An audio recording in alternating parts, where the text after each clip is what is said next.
Kalau program itu tidak ada kelemahannya, semua ada keunggulannya. Menurut Bapak, kebebasan berpendapat di lingkungan kampus?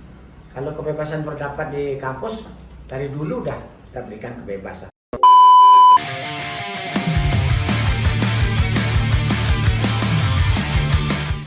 Hidup Pers Mahasiswa, hidup mahasiswa. Saya Ani Lira, saat ini sedang berada di Kampus Bangli, Universitas Hindu Negeri I Gusti Bagus Sugriwa, Denpasar, tepatnya berada di depan gedung rektorat. Kali ini, saya akan berbincang dengan salah satu narasumber kita yang notabene sebagai salah satu calon kandidat rektor Universitas Hindu Negeri I Gusti Bagus Sugriwa Denpasar yang baru nantinya.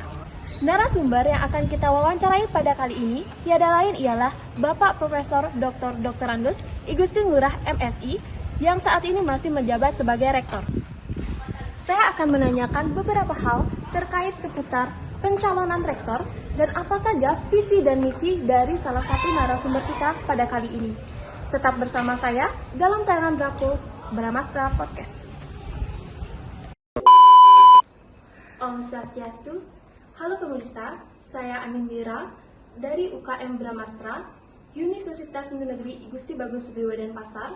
Saya jurusan Ilmu Komunikasi Hindu dan Penerangan Agama semester 3. Jadi di sini saya sudah bersama dengan Bapak Prof. Sudiana. Di sini saya akan berbincang mengenai seputaran pemilihan calon rektor Universitas Hindu Negeri I Gusti Bagus Sugriwa Denpasar. Sebelumnya Om Swastiastu Bapak. Swastiastu. Bagaimana kabarnya hari ini? Baik. Langsung saja ke pertanyaan ya Bapak. Berbicara mengenai latar belakang Bapak, mungkin bisa diceritakan sedikit mengenai perjalanan karir Bapak hingga sampai saat ini menjadi seorang guru besar. Ya, terima kasih Om Swastiastu. Saya awalnya dari pengajar biasa, lalu tahun 2009 diangkat menjadi dekan, tapi sebelumnya menjadi ketua jurusan Hukum Hindu, naik menjadi wakil dekan 2 di Dharma Duta, menjadi dekan tahun 2009 dan menjadi rektor tahun 2017 sampai sekarang, dan juga menjadi guru besar di tahun 2015 dikukuhkan menjadi guru besar UAN Gusti Bagus Sugriwa. Waktu itu masih Institut Hindu. Lalu apakah yang menjadi motivasi Bapak untuk mencalonkan diri kembali menjadi rektor? Kalau saya motivasinya ingin mengabdi untuk kemajuan Universitas Hindu Negeri Gusti Bagus Sugriwa. Karena banyak program yang di Universitas Hindu Gusti Bagus Sugriwa ini yang harus dilanjutkan, dan program yang paling utama itu adalah mempersiapkan UAN Gusti Bagus Sugriwa ini untuk menjadi world class university di tahun 2033. Demikian juga program-program lainnya yang memang harus dilanjutkan. Itu yang menjadi motivasi kami untuk ikut mendaftar menjadi rektor. Intinya demikian. Lalu untuk program dan harapan nih Bapak, program dan harapan apa saja yang akan Bapak pilih ketika Bapak menjabat sebagai rektor kembali? Kalau saya kembali dipilih menjadi rektor, pertama melanjutkan UAN ini untuk pendaftaran ke kelas university dulu di PIBA di Jerman, karena kemarin kita sudah lulus ISO 9001 21001 tahun 2018. Nanti akan ada program lanjutan untuk kerjasama luar negeri, mendapatkan merekrut mahasiswa asing, kemudian melaksanakan double degree dengan mahasiswa asing dan perguruan tinggi asing seperti tadi datang dari Universitas Mahakot Thailand yang sudah siap untuk double degree dengan kita, dan juga pertukaran dosen mahasiswa baik gelar non gelar ke UAN ini, dan juga kita akan mempersiapkan RPL. RPL itu persiapan guru-guru yang atau penyuluh-penyuluh yang memang belum bisa menjadi guru atau tamatan perguruan yang belum bisa menjadi penyuluh. Ini kita akan buatkan RPL, dan program ke depan kampus ini yang dikedepankan adalah riset internasional. Kita sudah ada jaringan kerjasama dengan Griffith University di Australia, Toyo University dan Tokai di Jepang, Maharishi University di California, dan juga beberapa termasuk riset yang di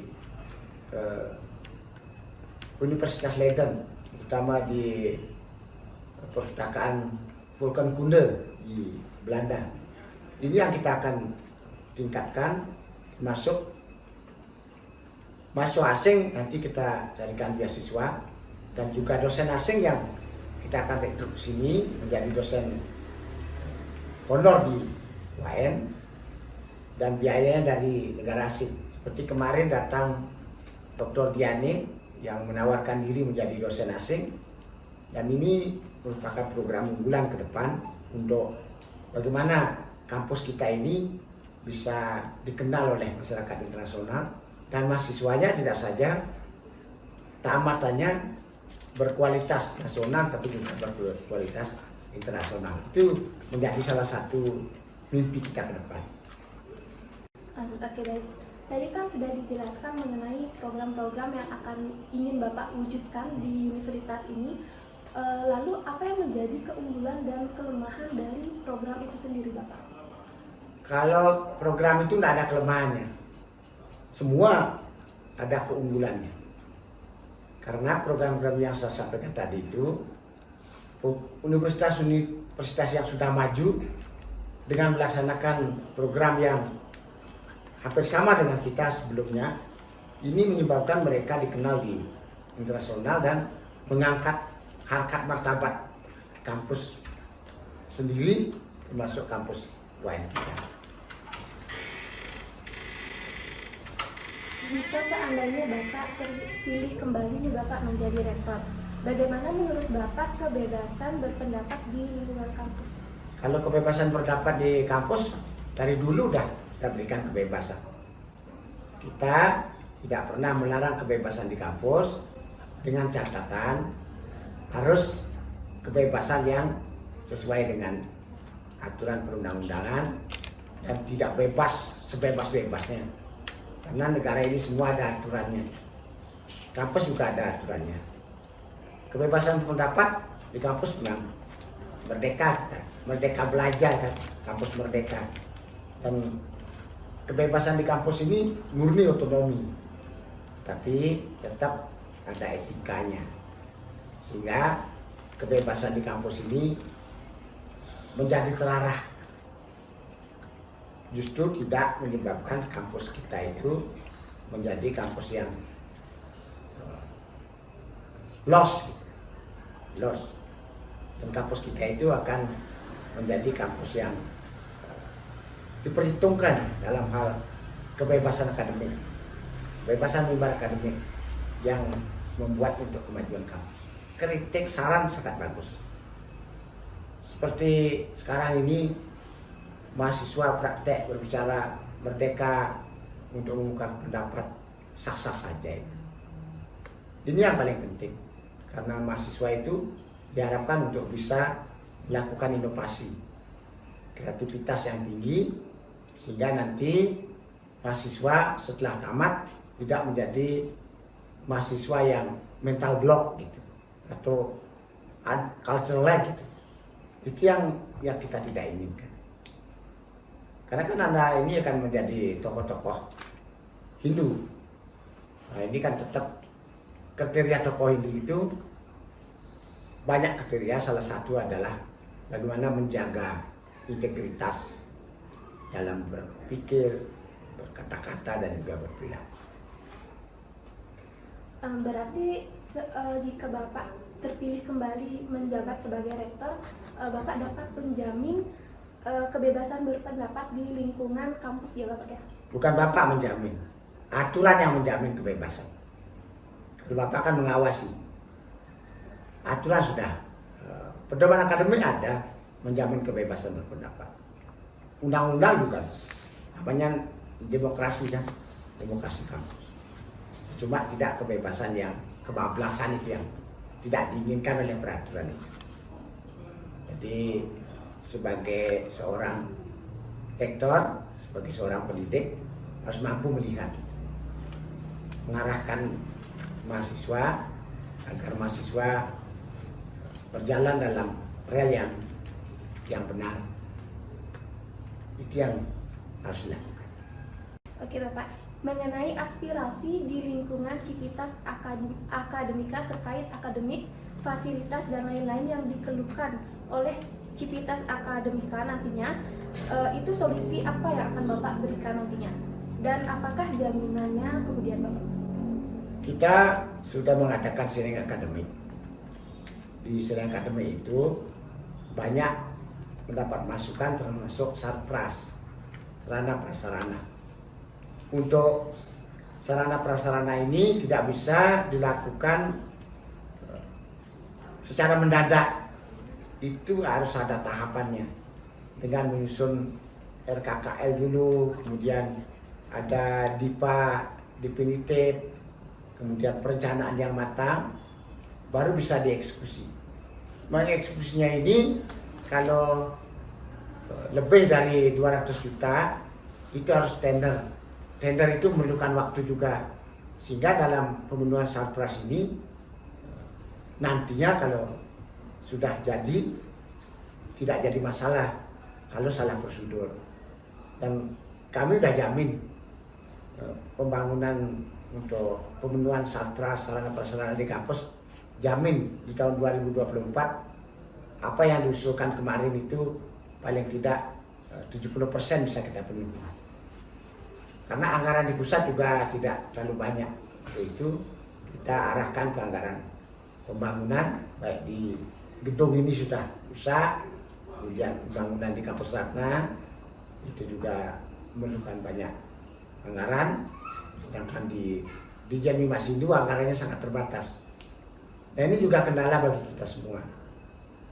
Walaupun demikian, kita sudah sesuai dengan rencana kerja UAN di tahun 2024 ini, sarpras itu 70% harus selesai karena kita sudah buat anggarannya dan aspek-aspeknya yang mana dibutuhkan oleh mahasiswa dan dosen. Lalu apa sih kelebihan dan kelemahan Bapak sendiri jika seandainya Bapak terpilih menjadi rektor kembali? Kalau kelemahannya saya tidak tahu. Tidak tahu kecuali orang lain yang melihat. Karena susah sekali melihat kelemahan sendiri. Perlu bantuan orang lain untuk memberikan kritik dan saran.